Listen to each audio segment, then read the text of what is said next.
Alright guys and girls, last video on the KX125 as it's completed. So I did 4 videos here that you can go through and see from the beginning to end, and when I began it I said that this was going to be a build on a budget, and that was my full intention, to be able to do it quickly and do it at a a minimal minimally financially, I guess you'd say. So but I quickly turned around, because the more I dug into this bike, the more I found wrong, and the more I had to do, and quickly building on a budget was out the window. So at that point I was already in it, so I felt like it'd be good to go ahead and do it right, and just go ahead and invest the money in it and come up with a good motorcycle. But in the end I came up with one of maybe the coolest looking 90s bikes I've put together to date. So I'll take you through it a little bit. You've seen where I started, so this is it. This is where I finished up, and you can see here, this is one cool bike. I mean, it really turned out good. So I'm gonna take a quick walk around here.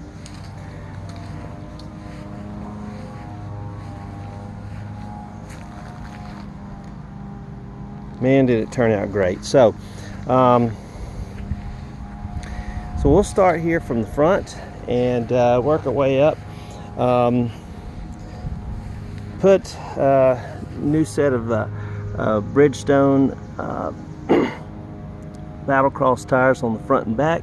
I bought this front wheel, this was not the one that was on it, from a 1999 KX500, and the wheel was in fantastic shape. I went ahead and used the brake rotor from a 98, so shaped a little bit different.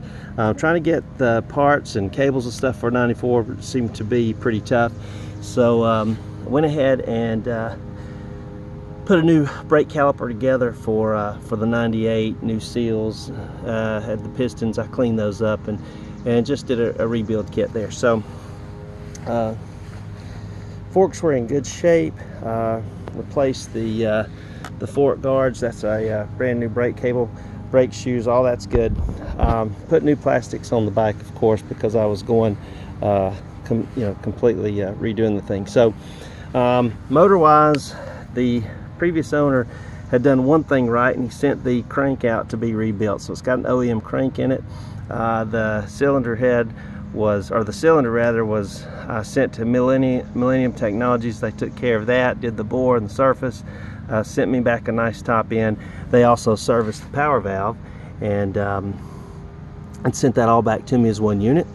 I ended up having to buy another carburetor. The one that was on it, I didn't like it, so I bought another one. I rebuilt it, and it actually came with a throttle that I liked a little better than the one that came on it. So I purchased that. I ended up having to get a new air filter for it.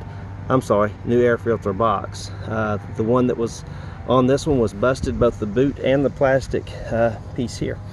So did that. Now the frame, of course, been powder coated. You may remember one of the videos that the shock that came on this bike was Suzuki shock that somebody had shoved in there.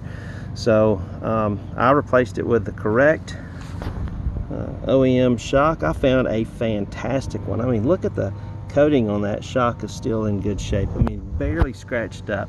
I had it cleaned and put back on, and I left it just as is. So both the shock and the forks will need to be set for the buyer's weight, height, style of riding. I did the same thing you usually do to a swing arm, where I sand it and clean it and sand it and polish and sand it and clean and keep going, and then I put the OEM stickers on there. Cleaned up the oh, you know what, forgot one thing. When I got this bike, this left side case was busted, and so I bought another case. I had to split this bottom end anyway and put this side on, cleaned it, new bearings here for the pivot for the clutch, all new cables and brake lines on this bike, throttle cable, everything like that. So anyway, did that. The gas tank that was on it needed to be repaired, so I bought another one, sold the one that was on it. This is a brand new FMF Gold Series Fatty with the Shorty silencer, and sounds fantastic, looks good, and took me a lot of time to find a pipe for this bike. I mean, a lot of time. So anyway, got the OEM graphics on. I did not go with the OEM style seat cover, but rather this blue, you know, this 90s era and late 80s, they had the blue seat covers I really liked, and I wanted to go with this nice ribbed one here, and I think it looks good. Of course, new plastic all the way around.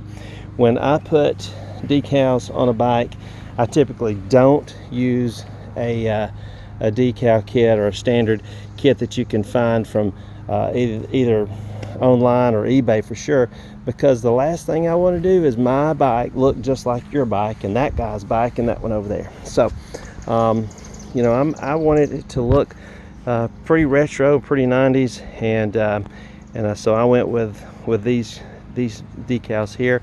I did have a Bridgestone along here on the side. I didn't like it, took it off. Got another one on the way that's smaller. Let's see, got the Renthal bars on. Rebuilt the no, I didn't. I rebuilt the front brake. Cleaned this up, new brake levers on both sides. I always go with these half waffle ODI grips. There are some that I just tend to favor. Bike Graphics did the number plates for me. I found what individual stickers I wanted. Oh, one cool thing to note, and that is the rear wheel here. I want to take a quick look at this. Look at that. That looks like a brand new OEM rim from this era. Yeah? You know why? Because it is.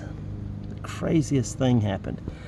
I found a Dunlop representative who had this rear wheel as a display for the Dunlop tires, and it's a factory KX OEM wheel with all the bearings, everything.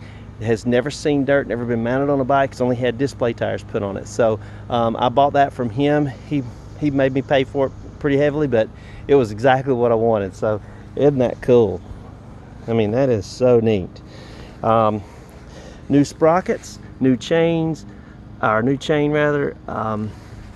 I always try to replace the inner piece of the chain guide here. The chain slide, always a must. New mud flap there.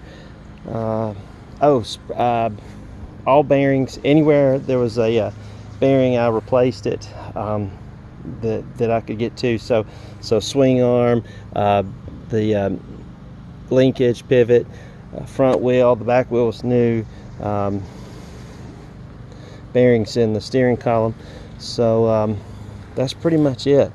You can kind of see how it ended up. So really, that turned out a really nice bike. So this one has been a great one to work on. It's been a lot of fun, and it sure has been a challenge. I mean, this one was a challenge for sure. So a lot of things went.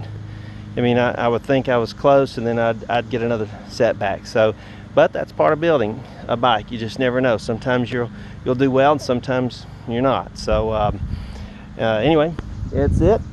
It's a great looking bike. This one is for sale, and it is listed right now on various places. And if you're interested, of course, you just let me know. So guys, thanks for watching and looking at the rebuild videos and how this one came back to life. I'm very excited that this one didn't just rot away, because it was just about to, and I was really on the fence of whether or not I wanted to rebuild it or just part it out. And man, am I glad that I rebuilt this one. What a cool bike this is, and it is a head turner for sure. So thanks for watching, guys.